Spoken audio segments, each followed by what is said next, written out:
Welcome back to the channel. In this video, I'm going to be talking about California Assembly Bill 1824 that went into effect on January 1st, 2019. And we're going to be discussing the answers to the questions that are on the screen. What did it really change in the California Vehicle Code? What vehicle code sections are involved with exhaust noise level citations? Are aftermarket exhausts illegal? How does the vehicle's gross vehicle weight rating play into this? What are the real fines for Vehicle Code 27150 Subdivision A and 27151 Subdivision A citations? And what testing standard is used for exhaust system noise level tests by the state referee? It's not what you might think. So after the introduction and disclaimer section here, we'll get into these questions and hopefully give you the answers you're looking for.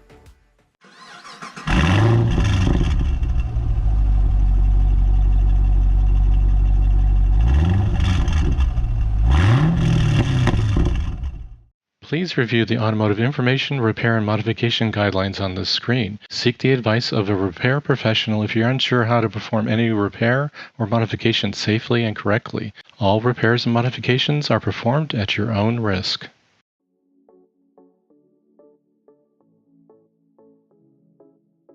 California Assembly Bill 1824 that went into effect on January 1st, 2019 actually has multiple sections, and only Section 4 applies to the Vehicle Code, and Section 4 modifies the Vehicle Code 40610, and the main thing relating to exhaust systems here is that Subdivision B and item number 4, the violation cited is of Subdivision A of Section 27150 or of Subdivision A of Section 27151. The Subdivision B here is basically stating that the officer could issue a fix-it ticket unless it's one of these now 4 items. The list used to be 3, now item number 4 was added. So item number 4 moves it from a fix-it ticket to a ticket that has a bail or fine, and then you must go to through the court system to either pay the fine or have it ruled on by a judge. So that's the main change that took place here. All the other vehicle codes that are in force prior to this particular law change are still the same other than this vehicle code section. That's the only change. The noise level limits, the equipment requirements, and all that is still identical to what it was before January 1st, 2019. So California Vehicle Code section 40610 is really the root of all this change and uproar in California for Assembly Bill 1824.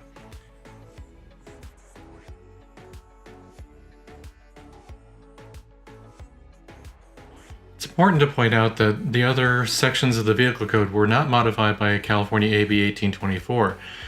The modification in 40610 references 2 Vehicle Code sections 27150 Subdivision A, which is here at the top of the screen, and then 27151 Subdivision A, which is at the bottom of the screen, outlined in red. The Subdivision A of 27150 basically says a vehicle must have a functional exhaust system and cannot be equipped with a cutout, bypass, or similar device. Now taking a look at Vehicle Code section 27151 Subdivision A, that's outlined in red here, it's basically saying no one will modify their exhaust system so it will amplify the noise emitted by it, so that it doesn't comply with 27150 as we looked up above, and that it doesn't comply with Vehicle Code Article 2.5 commencing with Section 27200. We're going to take a look at that a little bit later in the video for vehicles that don't fall under Subdivision B of this particular Vehicle Code section. The next natural question is, looking at Subdivision A here, is no person shall modify the exhaust system of a motor vehicle in a manner which will amplify or increase the noise emitted. So this is limiting the noise. It's not stating that you cannot change or modify your exhaust system in general, except as noted up in Subdivision A of 27150, you cannot have a cutout, bypass, or similar device, which usually is meant to circumvent the muffler system, which would increase the noise. We're not addressing the emissions compliance portion of this as far as the question about aftermarket exhausts, because some vehicle owners will modify the exhaust systems to remove catalytic converters, put long tube headers. The emissions compliance aspect of that is a totally different question, and there may be citations and potential state referee inspections for that, but that's not in play here. So if you have a catback exhaust, something that doesn't modify the emissions compliance of your exhaust system, that should be just fine, as long as you don't have it exceed the noise limits for your vehicle type. Now let's start taking a look at subdivision B of 27151. This is the section that identifies some important characteristics of the vehicle that it applies to, and the first one being the manufacturer's gross vehicle weight rating, and it states it must be less than 6,000 pounds. Most passenger vehicles will comply with this particular statement here, but the thing to keep in mind is it's gross vehicle weight rating, not curb weight. Curb weight is what the vehicle weighs with its normal configuration, but without passengers and cargo. The gross vehicle weight rating is that maximum weight that the manufacturer believes the vehicle can obtain with a fully loaded vehicle, including passengers and cargo. So you need to identify what the gross vehicle weight rating is for your vehicle to make sure that you are under 6,000 pounds to see if subdivision B applies to your vehicle. Some heavier SUVs and light pickup trucks will have a gross vehicle weight rating over 6,000 pounds, and this subdivision does not apply. The noise limits identified in subdivision A, when it mentions section 27200, we'll take a look at that a little bit later, but those limits apply to your vehicle. That is, for purposes of this discussion, we're talking about vehicles that do comply with subdivision B and a gross vehicle weight rating less than 6,000 pounds. The next item to pay attention to here is the maximum noise level that can be produced by the vehicle that this subdivision applies to, and that's 95 dBA. The last item to pay attention to here is the testing standard being specified in the vehicle code. It's from the Society of Automotive Engineers Standard J1169, May 1998. We're going to have a little bit later in the video a section that talks about this, how this particular one was canceled and then superseded by a different one, and what one the state referee will use. But pay attention to those three items. In summary, the gross vehicle weight rating, less than 6,000 pounds, the maximum sound level of 95 dBA, and the testing standard. The next vehicle code section of interest here is 27150.7. It's stating a court may dismiss any action in which a person is prosecuted for operating a vehicle in violation of section 27150 or 27151 if a certificate of compliance has been issued by a station pursuant to section 27150.2, or if the defendant has reasonable grounds to believe that the exhaust system is in good working order and had reasonable grounds to believe that the vehicle is not operated in violation of those two sections. So the thing to take away from this is, since it's no longer a fix-it ticket, and you must go through the court system as far as paying the bail/fine for this, or you can go before the judge and try to fight the ticket. If you go to the state referee and have your vehicle tested and you obtain a certificate of compliance per that testing standard we were talking about in the previous section here of the video, it means that you can take that to the court and they have the potential to dismiss, they should be able to dismiss the citation at that point if you've obtained a certificate of compliance. The other part of this, in my opinion, if the defendant had reasonable grounds to believe, that's going to be extremely difficult to prove. That's where a certificate of compliance from the state referee would be your best ammo as far as going to court and saying it did actually comply or it was fixed to comply, so the citation can be dismissed. Vehicle Code Section 27150.2, which was referenced in the previous portion of the video, mentions in Subdivision A that you cannot have the state referee perform the test unless you have a citation for violations of Section 27150 or 151. This means you can't take your vehicle preemptively to have the referee test it so you can say I've got a certificate of compliance without having the citation already. Subdivision B is pretty much a restatement of what 27151 Subdivision B stated. Gross vehicle weight rating 6,000 or less, and decibel limit of 95 dBA, and the testing standard being SAE J1169, May 1998. Subdivision D states that the referee station shall charge a fee for performing the test, and as currently noted on asktheref.org website from the California Bureau of Automotive Repair, the current fee is stated as $108.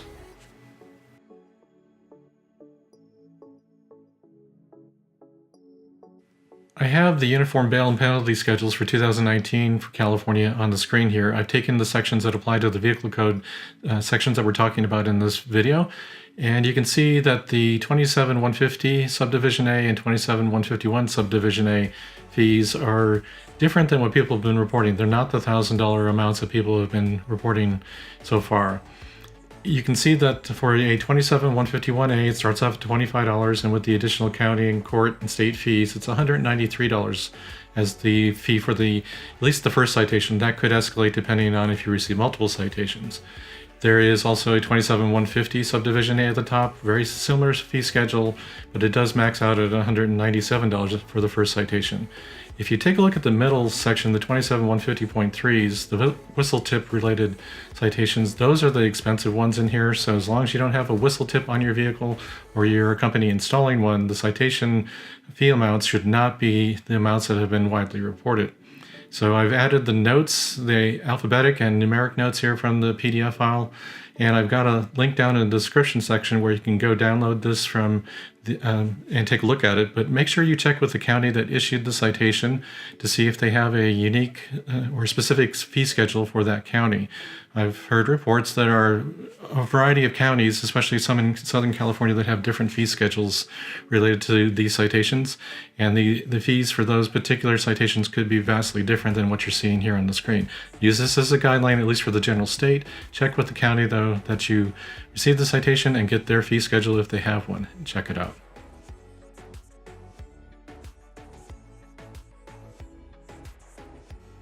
The noise level testing performed by the state referee are based on the following documents. The first one is actually referenced by the vehicle code itself. SAE J1169, May 1998, as we saw earlier in the video, is mentioned in the vehicle code. That is from the Society of Automotive Engineers, that's what SAE stands for, and that particular document and standard was canceled in 2007. So the state referee, as I conversed with the California Bureau of Automotive Repair, is actually using the later version of that, if you want to say that, SAJ 1492, October 2008. You'll see on the Bureau of Automotive Repair website that that is the reference that they make to the testing standard being used. Keep in mind, those are copyrighted documents. I cannot divulge the contents of those. You may purchase a copy of those for your own personal use. You cannot disseminate that information on the internet in any way, shape, or form, as I cannot. So if you're going to go to the state referee and you're truly curious about what's in that test, you can go to the SAE website and purchase a copy of the document for $81, as I have done. And then you are fully aware of the testing procedure available in that document and what the state referee will use. Since the state referee is using SAE document J1492, and that's a copyrighted document, you may want to know, is there any way I can test it myself? Now, there is a public domain test procedure identified here in the California Code of Regulations, Title 13, Motor Vehicles, Division 2, Department of California Highway Patrol, Chapter 4, Special Equipment, Article 9, Exhaust System Noise Measurement. This is out there, so you can take a look at it, and I'll have a link down in the description of the video so you can go take a look at it. But it's got some pictures of where to place the microphone for the decibel meter, or the microphone if you want to get an application for your smartphone and see if you can try to test it out that way. This is just a rough idea of how the California Highway Patrol might perform a test. It is not, and I stress, not the test the state referee is performing. So you can read through this and identify where you would think the Highway Patrol would place a decibel meter or a device that can test the sound of your exhaust system. So you can go through this and get a rough idea of what a test might look like. But if you're truly interested in knowing what the test is, you would have to purchase a document from the SAE J1492, and you would have to obtain that. And then again, that's a copyrighted document that you cannot disseminate in any way, shape, or form. So if you want to take a look at the public domain stuff, this is where you would take a look at, and I'll have a link to this California Code of Regulations 1036.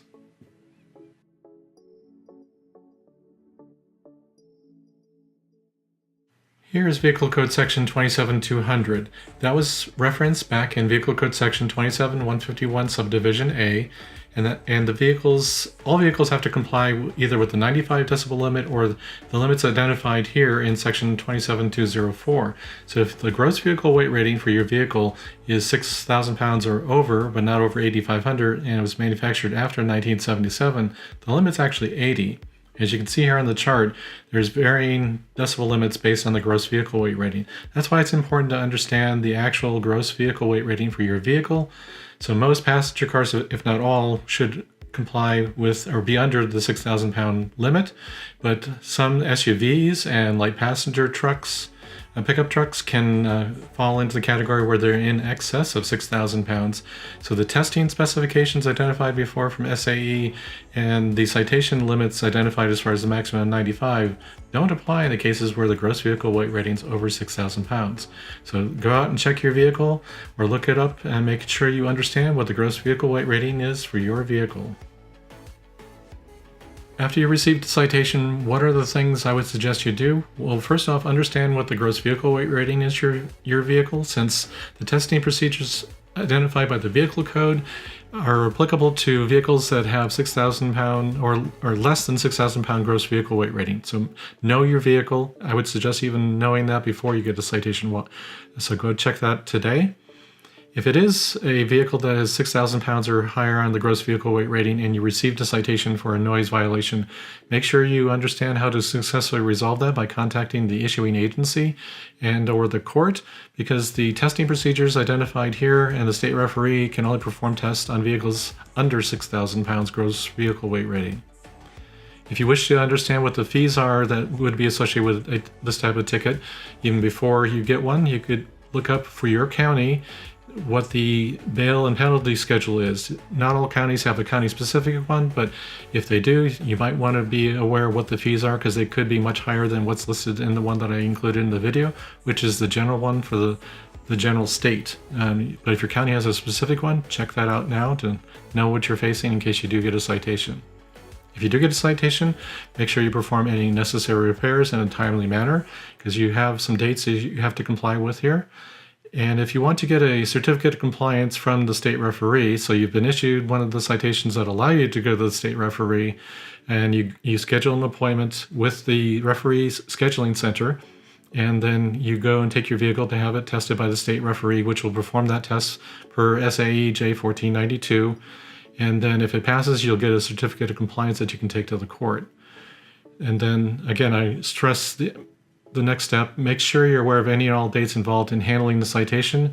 You don't want to be late on paying any fees or appearing in court. So understand what you're facing and make sure you comply with all the date requirements.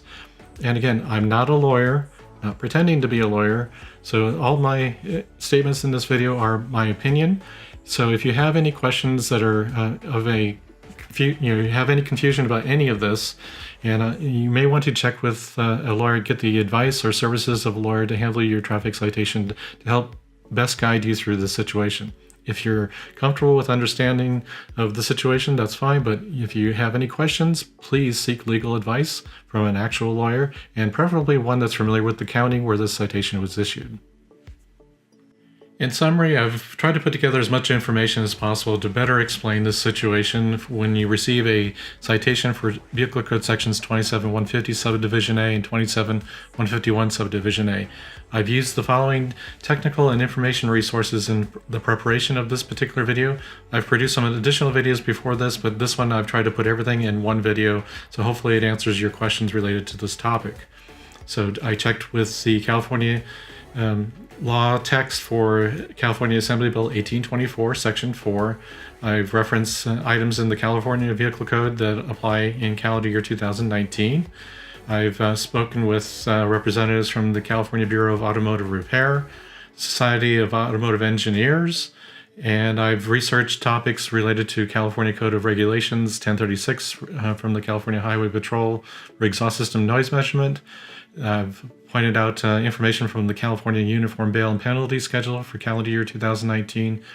So this information has been used in the video, and I'll put links to these various items in the description section of the video. So check out the video description section of this YouTube video for the links and any updates that I might have on this topic. So I appreciate your coming to my channel and researching this topic with me, and hopefully this has been helpful to you to better explain and dispel some of the rumors out there. So thanks for coming to the channel. Please subscribe to the channel. It's free to you.